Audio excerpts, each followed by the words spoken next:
So you looking for the best mic for streaming on YouTube or on Twitch? Well, don't go anywhere.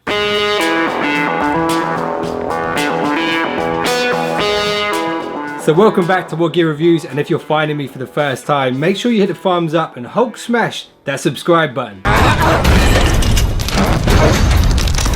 So I heard that audio in some cases is more important than the quality of your video, and I heard that in YouTube Space London. That's what they told me, so it must be true. And that's why now I'm so excited to test out this Blue microphone. And I've been wanting to step up my audio game for a while now, and I'm actually using the Rode video mic, which you're listening to right now. So in the segments where we're looking at the B-roll and I'm doing voiceover, it's actually going to be recorded on the Blue Yeti Nano. So you're going to hear the difference between those two mics. But what you probably want to know is, how does this mic compare to the bigger brother, the Blue Yeti? And if you're a podcaster or a game streamer or a YouTuber who needs a mic for voiceover, trust me, you're going to want to check this one out. You're going to love it, especially when you see the price on this thing. So the Blue Yeti Nano mic is much smaller than its bigger brother, the original Big Yeti. And the original Yeti stands at about 30 centimeters tall and weighs in at about 1.55 kilograms with the stand. The Blue Yeti Nano, however, comes in at just 21 centimeters tall and weighs just over half a kilogram. Yes, it's in a lighter weight class, but don't underestimate the power of the Blue Yeti Nano. The reduced size and weight makes the Blue Yeti Nano much more portable and will free up a lot of important space on your desk for important stuff like this. Blue Yeti Nano is so much easier to transport, and the setup in comparison to the ginormous original Blue Yeti is much easier just because of the size. So if you're a game streamer on Twitch or on YouTube or anything like that, then you probably have a microphone already, and maybe it kind of obscures your face a bit because the microphone is so massive, or you have to have your camera off to the side because the mic is taking up so much space in front of your face. Well, the good thing about this mic is it's so much more compact, but it doesn't compromise any of that audio quality. So Blue have added some really nice angles to this, which in my opinion makes it look even better on camera. The entire mic casing is made up of premium metals, including the stand, and they've also added a nice little notch at the bottom of the stand so you can feed your cables through nice and tidily. And good news here, if you're not planning to use the mic stand that comes with it, you'll be happy to know that it has a 1/4 inch thread mount built onto it already, and it comes with a 3/4 inch adapter just in case you're going to be using a boom arm or a mic stand or something like that.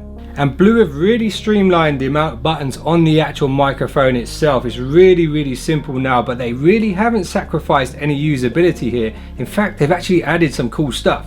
And we'll look a bit closer at the functionality in the usability section, which is coming up next. So the design in summary, the Blue Yeti Nano doesn't feel cheap at all, and it does feel like it could take a few knocks without falling apart. And this could be especially handy if you need to rage quit during a gaming session.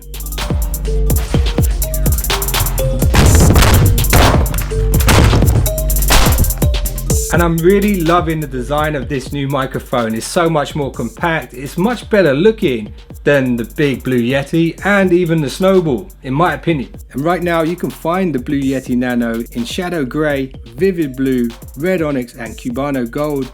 But personally, I like the stealthy look of the Shadow Grey. So when it comes to the onboard controls on the Yeti Nano, Blue have really streamlined it down in comparison to the Big Yeti. On the front, it has a dial for adjusting the headphone volume, and the same dial actually doubles up as a mute button if you push it inwards.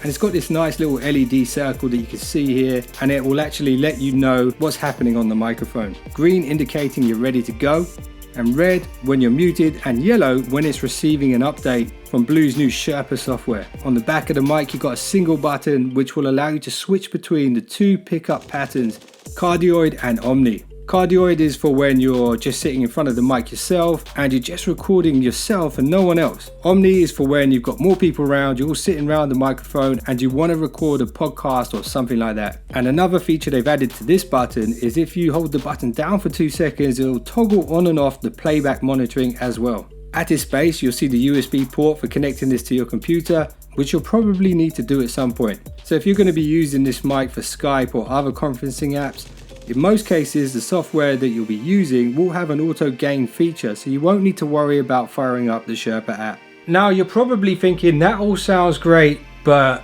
where is the mic gain? Now there's no physical gain control on board the Yeti Nano.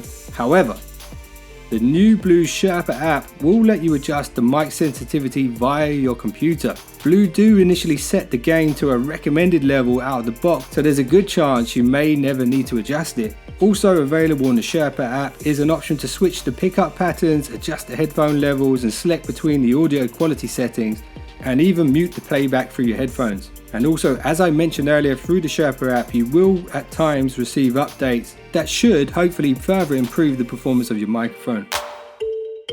Now on to the quality. So the whole reason you probably found this video is because you want to know if this is a good competitor to the original Blue Yeti, and the answer is yes, yes it is. The Nano is virtually indistinguishable from the original Yeti if you use the mic side by side in cardioid or omni pickup mode. That doesn't however make the aforementioned Big Yeti redundant, as there are some differences with this one. The Yeti Nano has 2 condenser mic capsules inside, whereas the Big Yeti has 3. And the Big Yeti also has a couple more pickup patterns, bidirectional and stereo, which to be honest you might not never need if you just need a mic for game streaming or podcasting.